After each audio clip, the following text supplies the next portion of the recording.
Maganda po topic natin bago to. Ano ang best time to eat? Alam nyo ba anong oras? Yung oras lang na pagkain natin, i-adjust natin, maganda sa kalusugan natin. Ito mamaya, papakita ko 10 tips. Best time to eat para healthy, para sa mga may sakit, may acidic, may diabetes, tsaka yung best time to eat for weight loss. Adjust lang natin. Maganda po to. Actually, ito, isang guide lang to. Pwede naman sundin, pwede hindi sundin, pero medyo tama naman siya. Ang breakfast, ayon sa pag-aaral, maganda mga 1 hour after waking up. So, depende yun. Kung gising mo 8 a.m., hindi hanggang 9 a.m. yung breakfast mo. Pero kung gising mo 6 a.m., pwede 7 to 8 a.m. ang breakfast mo. Mga 1 hour after waking up para medyo gising na. Huwag din sobra late ang breakfast. Aabot na doon sa next, di ba? Ideal lunchtime, mga ganito, 12 o'clock up to 2 p.m., 4 hours after nung isa. Tapos maganda may break din ng mga 4 hours. Pero pwede kumain pa konti-konti in between. Tapos yung dinner, maganda maaga-aga din. Mamaya po ituturo ko sa inyo. Ba't maganda? Mga 6 to 7 p.m. maaga-aga para paghiga mo sa gabi, wala nang laman ng tiyan. Okay? Kasi kung pagkakain mo, hihiga ka agad, nako, mag-GERD ka, sasakit yan mo, baka bangungutin ka, hindi ka matutunawan. At mas nakakataba kumain ng dinner ng marami. Parang to, malito, ang dami dinner. Dapat ang dinner mo ang konti. Umaga, breakfast, lunch, yan ng marami. Bawal kumain ng marami sa gabi. Sinusundan po natin kasi yung circadian rhythm. Yung katawan natin, parang kahit ng mga hayop may circadian rhythm, may body rhythm. Alam ng mga hayop, ilang beses sila kakain, 2 times, 3 times a day.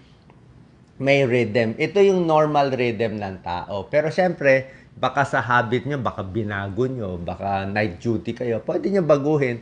Pero normally, sa ordinaryong tao, ito ang normal rhythm. Tignan natin, ha? Umpisahan natin sa gabi. Ito, 6 p.m.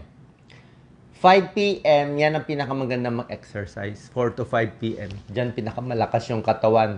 Kaya yung mga games ng basketball, mga boxing gabi, ayun, diyan pinakamalakas.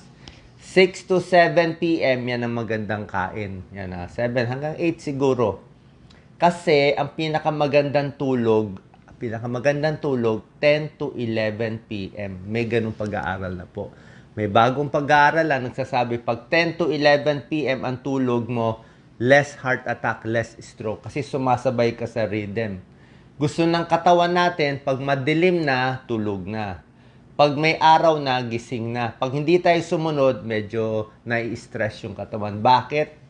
Kasi 9 p.m. naglalabas ng melatonin ang katawan natin, ang utak. So 9 p.m. maglalabas siya, kaya antokin ka na 9 p.m. Kaya 10 to 11 maganda tulog ka na. Para pag kumain ka na 6 to 7, may 3 hours matunaw. Ako kailangan ko mga 4 hours 4 hours matunaw yung pagkain. Huwag masyadong oily yung kinain para matunaw. 3 to 4 hours. Paghiga mo, medyo walang laman yung tiyan. Hindi na magbaback up. Hindi na mag-GERD. Hindi na mangangasim. Hindi na magiging acidic. Pag gising ng umaga naman, ito, tulog mo yan Pagdating ng 6, 7 a.m., bababa na yung melatonin na pampaantok. So, gising ka na dapat dito. At dito ka nakakain. Sa gabi, tingnan mo, sa 10 p.m., hindi ka na madudumi. Yung bituka mo, hihinto na, babagal na, kaya hindi ka madudumi. Pag gising mo 8 a.m., gagalaw na yung bituka, diyan ka madudumi. Pinaka-alert ka 10 a.m. So, sinusundan natin itong timing.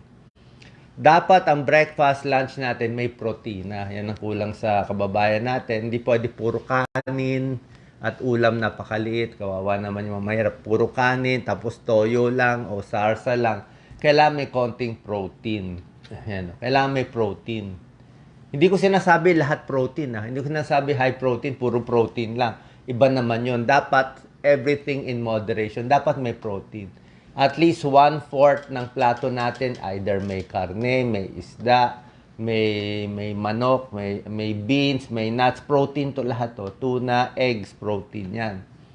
gatas, protein din yan. Ito ang recommended healthy plate, pinggang Pinoy. Actually, healthy plate siya, ginawa lang Tagalog eh. So, ang 1/4 ng plato mo, na doon lang yung kanin. Ito, pinagbigyan yung Pinoy. Mas marami konti ang rice. More than 1/4. Dapat 1/4 lang yan eh. Tapos yung 1/4, dapat ito'y protina. Ha? Tapos 1/2, nandyan yung gulay. Puro gulay, konting prutas. Ang ganda ng picture, Doc Lisa. Gusto mo to? Ito, sinample. Okay, sinample yung pagkain. Dapat kalahati gulay, o medyo kalahati yung gulay at prutas. 1/4 kanin, 1/4, yan. Kukulangin si Doc Lisa sa 1 cup nito. Bali, wala yan. Ito, 1/2. Dito yung gulay. Oh. Pwedeng ganito yan, pinggang Pinoy. Pwedeng ganito sa breakfast. Pwede mo damihan breakfast and lunch. Sige, sobrahan natin. 1.5 cup kung gusto nyo. Ito na lang bawasan. So, para ibalik yung body clock natin sa tamang oras. Okay? So, pag nagugulo yung oras, dapat consistent yung tulog mo para consistent ang meal time mo. Consistent din yung gising mo para may araw. Consistent yung pagkain mo. Ito po, explain ko na sa inyo ha. 10 tips, binigay ko na yung oras ha. Number 1, wag mo guguluhin yung body clock. Di ba ang hirap, may jet lag, napuyat. As much as possible, kung meron kang ulcer, may GERD, makulot yan mo. Parang ako, irritable bowel, stress ka. Laging same time sana. O, kain mo. Ako, lagi 7 a.m., 11:30 a.m., tanghalian, 6 p.m. sa gabi. Laging ganon. Paulit-ulit. Kahit yung pagkain, halos paulit-ulit yung mga kinakain ko. Meal schedule para masanay. Kasi sinanay mo na yung tiyan mo. Kaya pagdating ng 6 p.m., gutom na ako. Kasi sinanay siya para sa mga alaga nating aso, pusa, di ba? Exact time darating sa pintuan natin, hingi siya ng pagkain. Breakfast, napakahalaga. You break the fast eh, breakfast.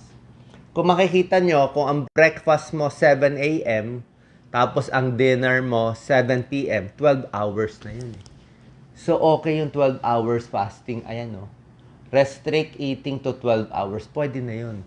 So, 7 ng gabi, 7 ng umaga, 12 hours hindi ka kumain. Mas okay yun. Kasi yung mga gising pa madaling araw, may midnight snack pa, order pa ng pizza ng 11 p.m., alas 12 ng gabi, kakain pa, tataba ka talaga. Best time to eat to lose weight nga to. Breakfast, you break the fast ng buong gabi. Early lunch daw may benefits. Nakita nila. Yung mas maaga kumakain, less metabolic syndrome, less diabetes. O, mas maganda daw. Tayo 11. Oo, ayaw nila 11 eh. Kami 11 na kumain. Ako 11 na ako kumain eh. 5:30 kakain na rin ako ng gabi. Very early ako, 6:30 sa umaga. Mga 6:30. Early dinner may benefits din. Early dinner, nakita sa pag-aaral, mas mababa ang cholesterol. Mas mababa inflammation. Ito may mga pag-aaral siya. Less diabetes, less weight gain. Kasi maaga pa nga eh. 6 p.m. Kasi pag kumain kayo, pag lumamon ng maraming pagkain sa gabi, di ba, kumain ang dami, binawi mo sa gabi, matutulog ka na eh. So pag natulog ka, lahat yan magiging taba. Magiging taba na. Tsaka pag gabi, hindi na gano'n nagtutunaw. Hindi ka na gano'n matutunawan, babangungutin pa, sasabayan pa ng alak, lahat ng calories, di ba? So early dinner benefits, avoid GERD para hindi nga mag-GERD maaga ang dinner. Kaya para umabot ka sa 10 to 11 p.m. Ngayon, kung may diabetes ka, pwede exception. 'Di ba? Depende sa insulin mo, kailan ng injection mo, sinasabay. Depende sa pagkain. Oo. So, pwede mo i-adjust, 'di ba? Pag diabetes. Oo. Baka yung 12 hours na fasting, baka hindi kaya. So, pwede i-adjust mo konti. Walang kaso. Kung may health problems, mahina, o ano, pwede mo rin i-adjust. Walang problema. Tapos, syempre, depende sa katawan mo. Kung ano na kinasanayan mo, okay lang naman kung healthy ka naman. Pero usually, mas maganda pa rin yan. Meron kang regular meals. And ito, maganda. Number 10, heavy workout. Ito po, tingnan nyo, heavy workout. Pag maglalakad lang kayo, let's say lakad-lakad lang, exercise, kahit kailan kayo kumain, pwede before walking, after walking, walang kaso, lakad-lakad lang eh. Pero kung heavy exercise, basketball, tennis, jogging, running, ideally, mga 2 hours 2 hours before exercise. Kung 1 hour before exercise, pwede na matutunaw na pero medyo busog pa yun. Sa akin, mga 2 hours, 1 to 2 hours before exercise bago mag-heavy workout para meron kang sugar, di ba? Meron kang glucose, baka spaghetti yun siguro. Maraming carbohydrates para may energy. Tapos, after exercise, maganda rin kumain within 1 to 2 hours after exercise para yung mga nasirang muscle maka-repair. Okay. Pero dito po sa workout, medyo magulo pa yung pag-aaral. Hindi pa ganun ka-sure. May iba nagsasabi, pwede daw, mas maganda daw walang laman ng tiyan, bago mag-jogging, may ganung style din. So, depende po to. Depende po to. Pero sa normal na tao, 1 to 2 hours before exercise and 1 to 2 hours after eating, after exercise, doon kumain. Note ko lang yung sa breakfast maganda pagkagising, wag kain agad. Siguro hintay 30 minutes, 1 hour para maka-balance yung katawan natin. Sana po nakatulong to mga videos natin. Guide lang po natin to para sa tamang pagkain. Sana po nakatulong. God bless.